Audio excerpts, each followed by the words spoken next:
Hello, welcome to the Crypto with Cash Cast, episode number 29. My name's Duncan Walland, I'm your host, and as always, over these last 29 episodes, I'm joined by Kashaya Abbasi. Hello, Cash. Hey, how you doing? You right? How you, Duncan? I'm okay. You're suddenly in a library. I didn't Yeah, I'm trying to watch look anyone smarter can than I see your really am. screen. Have you read all those books behind you? Absolutely, each and every one. For those of you that don't know Cash, he is our crypto expert, and he's sat in. If you can't see the screen, he's sat in front of a library full of crypto books. He's been researching. He's getting ready for the next bull run. He's wearing a pair of bull horns. He's good to go. Sounds about right. How are you doing, Cash? Yeah, man, I'm all right. Pretty good. Just watching the market, seeing what narratives pop up. Just looking at the markets now. Actually, we're seeing a green day, which is nice to see. Makes a change, It's been quite especially after positive. last year's sell-off. Yeah, I guess today we're going to talk about AI and the recent price action. So, seeing as you're looking at the markets, do you want to sort of tell us what's been going on recently in the crypto markets? Yes. So back in, I think it was November when the markets bottomed out at around 16,000, we've now seen a period of consolidation up until I think it was around the end of January. And after which point we've had a sort of rally because it seems that the coins have changed hands from weak hands to strong hands. At which point, even when negative news was coming out, the prices were not really selling off much anymore because those who wanted to sell have already sold. They had a whole year to sell off last year. And now we have people essentially who seem to be like, okay, we're just going to hold no matter what happens. So even though we've still had some negative headlines come out, prices have stayed stable. And if anything, they've rallied up higher than what they were before. Can you explain what you mean by weak hands and strong hands? Yeah, so weak hands are perhaps people who've just bought into cryptos because they've heard someone speaking about it. They've not really done the research. They're not really fundamentally invested into the project. Whereas someone with strong hands has done their research, has looked around, seen what the alternatives are, and they've chosen to put their money into this project because they truly believe in it and they're here for the long term. So despite short-term price action, they're still going to hold on. As long as nothing fundamentally has changed, which nothing has, and they're just planning to hold for the long term and for perhaps 4 or 5 years at the very least. Yeah. Okay. Yeah, I'd say the members we have in Crypto with Cash now are strong hand members, I think. Yeah, I mean, we've been through essentially two bear markets at this point. We've seen that, the buy opportunities present themselves when prices are selling off and everyone's panicking, which is what we saw in November and in the summer of last year as well, 21, I think it was.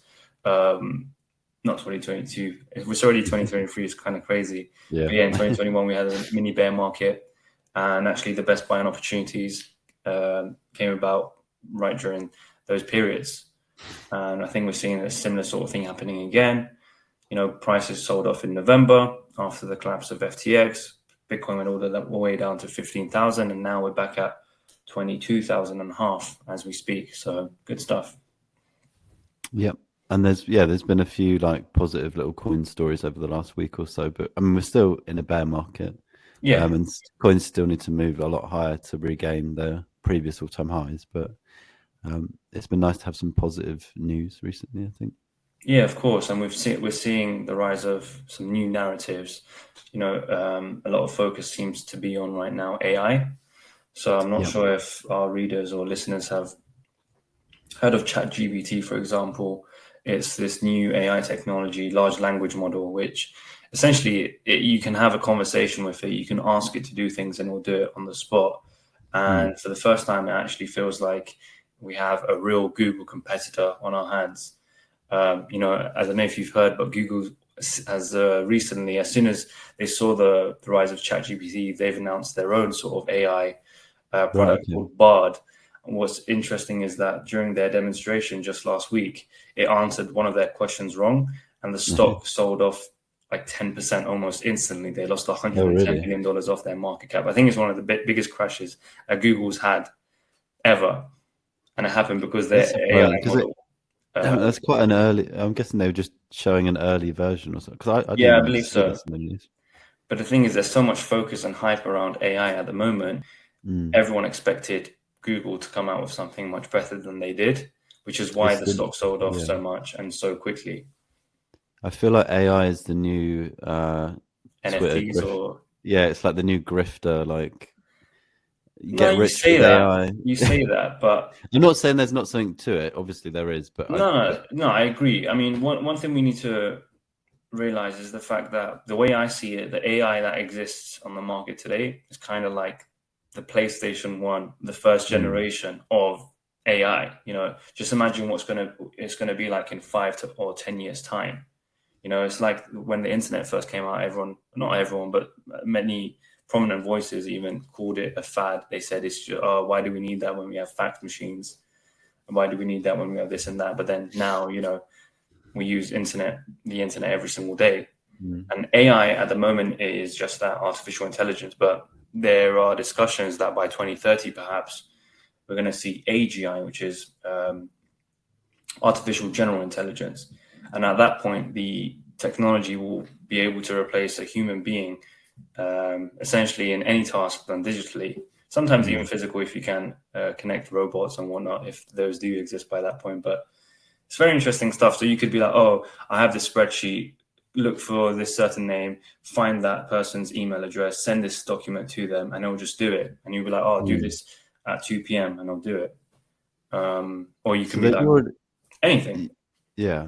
So there's already stuff that automates that you can do automated things like that already with software.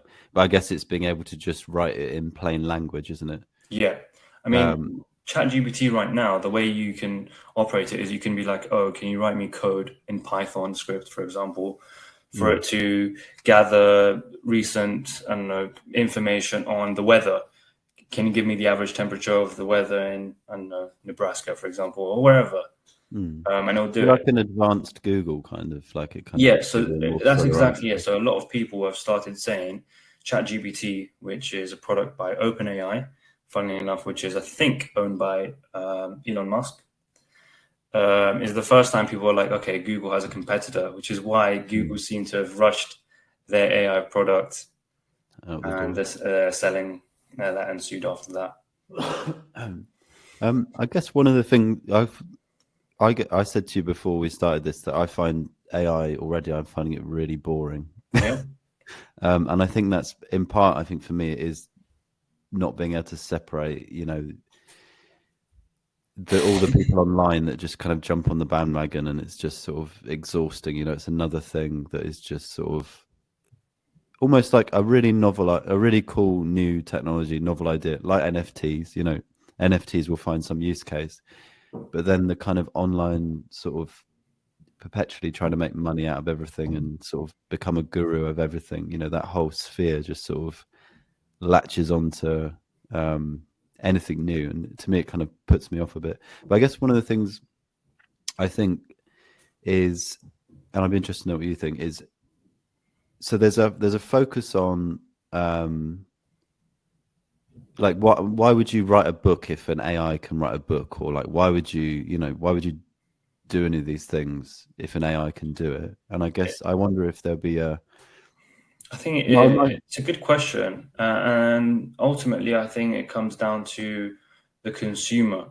It depends on the preferences of the consumer. What do they prefer? Something that is essentially perfect, yeah, or something that's man-made and has some imperfections, for example. When it comes to art, for example, there is now AI where you can be like, okay, draw me a pink teddy bear in a blue room flying a broomstick, and the AI would generate an image like that. mm, Or you could be like, and then you can have a person draw the same thing, and ultimately it's up to the consumer to decide which one they prefer. I feel like there's enough art out there for people to choose whether they prefer AI art or whether they prefer human generated art.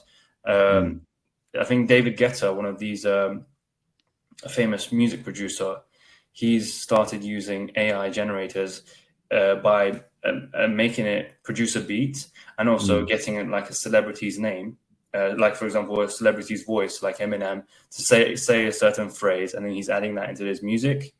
Right, okay, And it's interesting, like I said, I think we've just seen the tip of the iceberg of what AI is capable of doing. We're at the PlayStation 1 of AI, and in 5 to 10 years, I think we're going to learn a lot more about the technology and what the use cases are going to be. I think that's one of the things as well. Is like even in your answer was like what a consumer might want. You know, this whole thing feels like it's through the lens of capitalism, basically through the lens of buying and selling stuff. Like with art, you know, like I play the guitar very badly. I don't do that because I'm ever going to sell a song. Do you know what I mean? Yeah, And I'm sure you could automate guitar playing already, you know, but I do it because the process of doing it feels really good. Do you know what I mean? The same with I writing. You know agree. what I I mean? mean, the reason I say it's down to the consumer is because it reminds me of the feeling I had when I first saw the Mona Lisa, for example. To be Okay. honest with you, I was completely underwhelmed. I'm Right. like, Yeah. this is probably the most famous piece of artwork in the world, and it doesn't look that substantial at all. You know, it's just a tiny drawing or painting or whatnot. But to another person, it could be the most beautiful thing because of what it represents and where it comes from. Yeah, and the context of it But then and the time. there's like another piece of artwork that I really liked at the Louvre, and no one even seemed to stop or to take a picture of it or anything. It didn't seem to care. But to me, I sort of enjoyed looking at that much more than I did looking at the Mona Lisa. You know, which is Sure. why again I think it's a matter of preference, and it ultimately comes down to the consumer. There's also, yeah, no, I agree, and I also think what you mentioned a minute ago is sort of people that produce stuff and almost like kind of highlighting this is human created. You know, that will be a selling point. Kind of like, Handmade sort of yeah, goods. exactly. Like so, kind of like how when you get big supermarkets set up in town, take a lot of the business, and then the smaller shops in the town become more bespoke. You know, like we're a kind of farm veg shop and that kind of thing. So it's kind of like they have to adapt and like offer something that the big supermarkets can't. You know, like, Yeah. and I guess the thing that AI can't currently offer is a human touch, I guess. But Yes. we'll see. Until they do create an AI that can replicate that as well. Yeah, well, that's the thing. Um, there's also a lot of assumptions about humans, you know, a lot of assumptions about how we work. The idea that we can train a piece of software on a database of knowledge and it will appear human, you know, like we're making assumptions about human cognition, how the brain works and stuff. And we're currently doing that and saying the body doesn't matter. You know, we can kind of just train, we can create something human like just by training it on a huge database of language. Yes. That thing having a body and interacting with this is getting a bit deep, isn't it? And interacting with the world isn't important, which I don't agree with. So that's kind of so when we're talking about general artificial intelligence, I'm not sure you can make something that is human without it being without having a body. Do you know what I Thing is, this might sound a bit, I don't know, sinister, but mean? or cynical, but in a way, it seems like you're placing a lot of importance on what and significance on what makes a human being and what human beings are. You know, some Yeah, would argue that perhaps we're not significant at all, yeah, and that maybe and AI is essentially there is this argument, there is this theory that life and reality is a simulation, and that this whole thing has been created by an alien civilization, and everything are we around us is part of a virtual reality world. are So we gonna I have to think we're gonna have to just start talking about the Matrix, aren't we? And how yeah, this I think happens. it just gets a bit too deep, and I don't know. It's difficult. It's a difficult one to say, but I mean, yeah, I think ultimately it depends on what someone uses to determine what a human being is. You know, it reminds me of this philosophical debate that says, okay, if you have a boat and then you break it apart atom by atom, at what point does it stop being a boat, and at what point does it just become a bunch of atoms? You know, it's difficult to say where the threshold is going to be. Yeah, I Same think thing that's for a human yeah. being. You know, At what point does a bunch of cells become a human being? Yeah. Well, I think that's what I'm kind of getting at is there's still a lot of different theory. We don't really know how human cognition works. There's a lot of kind of theories, that use different metaphors to talk about the way we work and human behavior. And the reason that there's a lot of different theories is because we can't necessarily lock it down, and all those disciplines are evolving. Like neuroscience, their Yeah. understanding of the brain is evolving, and so I don't know. Anyway, yeah, AI in terms of crypto, like what kind of impact do you think it's going to have on the space? I remember AI kind of it was kind of one of the buzzwords in the last bull run a little bit. People, it was there on landing pages and people promoting their crypto. There was Trying to a add as mention many of AI. buzzwords as possible Yeah, to basically, make yeah. their But project take so, off. yeah, what do you think? Is there kind of what do you see as maybe the sort of the real kind of implications it could have for the space? I mean, yeah, it's difficult to say because there are some projects which, as you mentioned, have just put in the AI sort of buzzword on their websites to just create hype. There are others who are actually utilizing the technology. The interesting thing is, some said that blockchain technology doesn't really work with AI. I think it was the founder of Phantom Right. Okay. project who actually came out and said, don't believe the hype. AI and blockchain just simply don't work together. Others are saying, you know what, actually, AI and blockchain are the perfect match made for this sort of technology. It automates a lot of tedious sort of processes that you may, like, for example, if you want to send crypto to a bunch of different wallets, you can ask the AI to actually do that for you, as opposed to you copy and pasting each individual address and having to do that sort of laborious task. Do you know? Do you know what?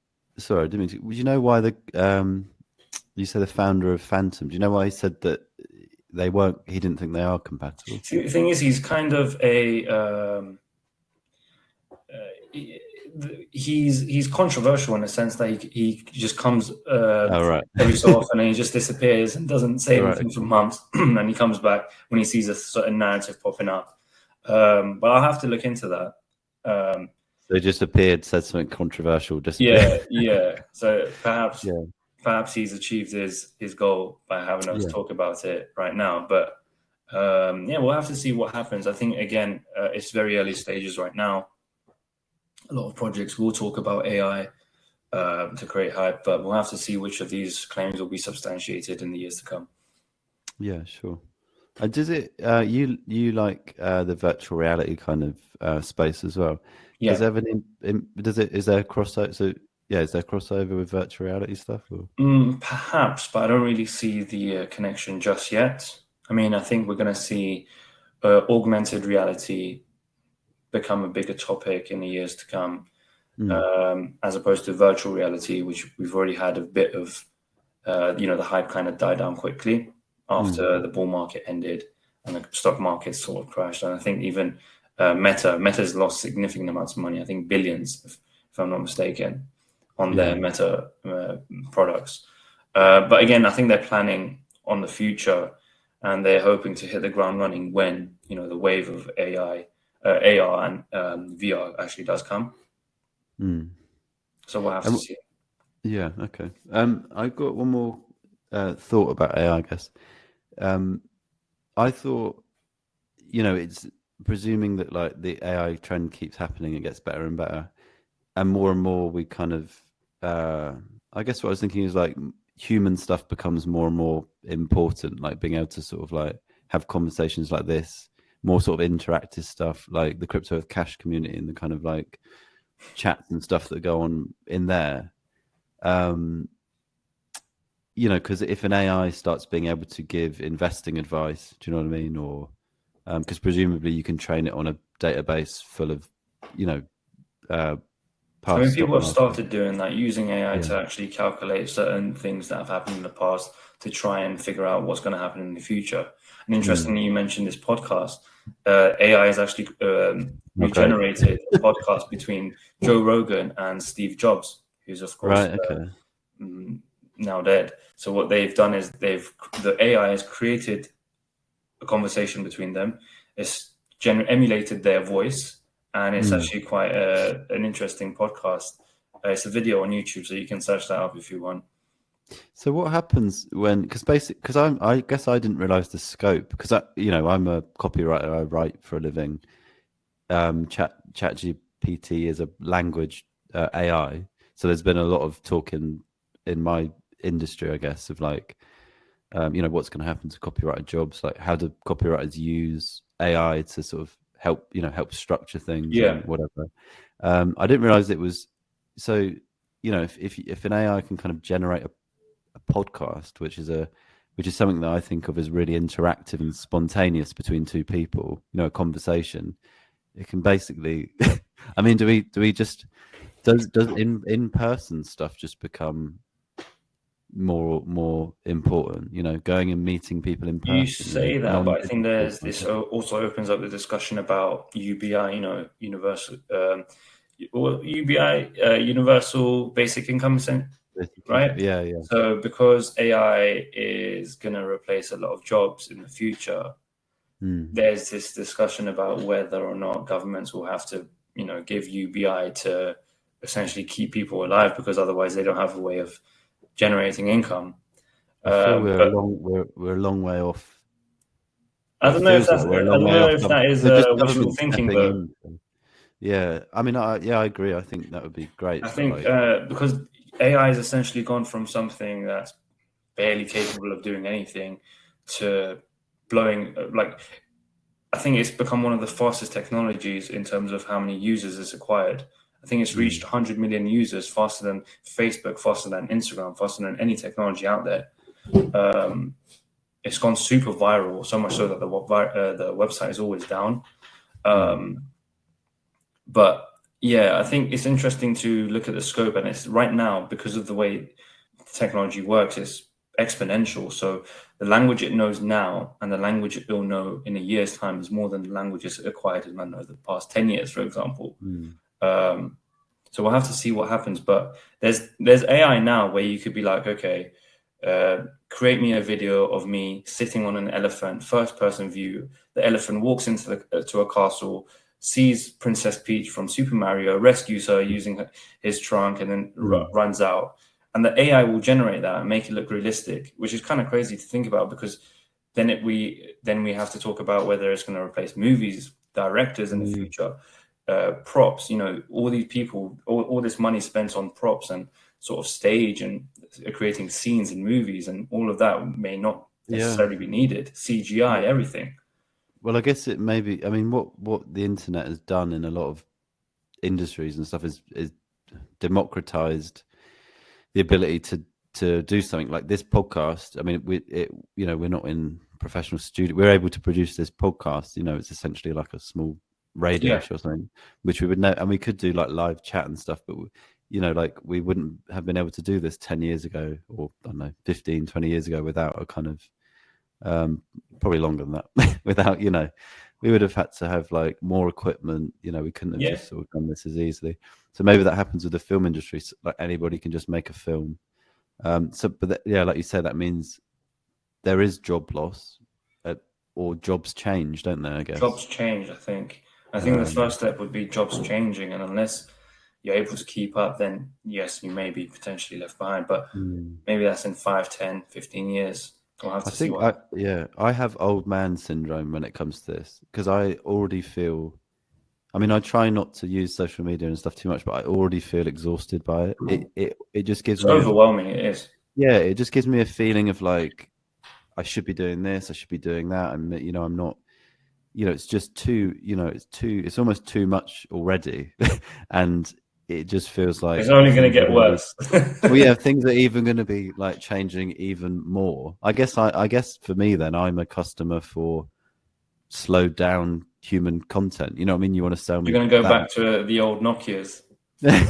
One of my friends actually, uses an old Nokia, and every time I use an emoji, he's like, "What emoji is that?"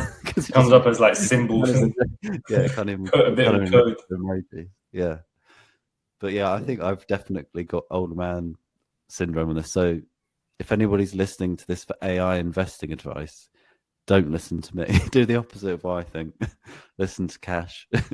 But yeah, I think Um, when a new technology comes out, there's people who think it's the best thing ever, and there's people who think it's absolutely pointless. I think the reality is somewhere in between. somewhere between, Uh, yeah. But I think that's yeah, that's right. I think that's smart because I think I just tend to see the bandwagon stuff online, and that just immediately puts me off. Do you know what I mean? Which is, yeah, and to go to the other extreme is stupid as well. To say, it's for people. Also, I think one of the nicest things I've seen is on some forums is people that are genuinely excited about this kind of technology and have grown up, with films and stuff, and they actually like, yeah. they're If you're going to use it to complement what you already do, I yeah, or think there are just ways of making your work easier, making it better.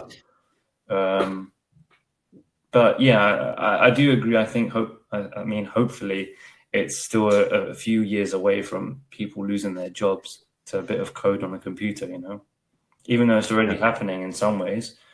Self checkouts. Even though it's not code yet, we have self checkouts.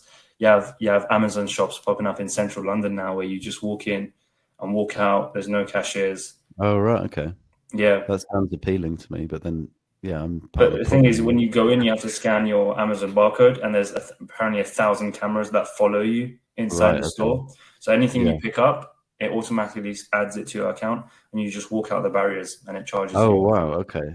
Yeah, that doesn't sound appealing. I don't know why. Yeah, you What just I'm found the not paying part appealing, didn't yeah, I thought, yeah. you? Um, I think before we do another podcast, I'm gonna like try and Try out the do, Chat GBT, yeah. I and tried I'll a send little you the bit. other ones that I've come across as well. Yeah. I think there's another one called Character.ai. So you can have a conversation with Super Mario, for example, or Elon Musk, or Socrates, whoever you wish, Sure. Well, I and we'll don't know if take I it want from to there. speak to any of those people, but all right. If you so wish. Yeah. um, just we've been chatting about the markets. We've chatted about AI. Me with old man syndrome. You with positive outlook. There we go. Um, you okay? Yeah, just drop my mic. Your bookshelf's just fallen over. Um, I saw. I don't know whether we want to bring Sam Bankman-Fried into this podcast, but I did see that he's still kind of lurking in the headlines a little bit. Yeah, he is, but we'll have to see what happens. I think they're pushing the case back a couple months. Right. Um, Okay. I think up until November. He's living at home in his $4 or $5 million home with his Right. parents. Okay. So yeah, we'll have to see what happens with that. But there are interesting headlines coming up here and then. But I feel like the markets are saturated at the moment with negative news. They're not really affecting the markets as much, which is potentially a good sign that selling. The markets have bottomed out. We might see some consolidation for a couple months before we see higher prices. Yeah. Maybe the next podcast we do, we can have a look at some underlying like statistics. So some like stuff people could follow, some different metrics that isn't just price action, that might be interesting. Because we talked about before, in bear markets, sometimes you see these kind of important metrics that actually look really positive. I think one of them is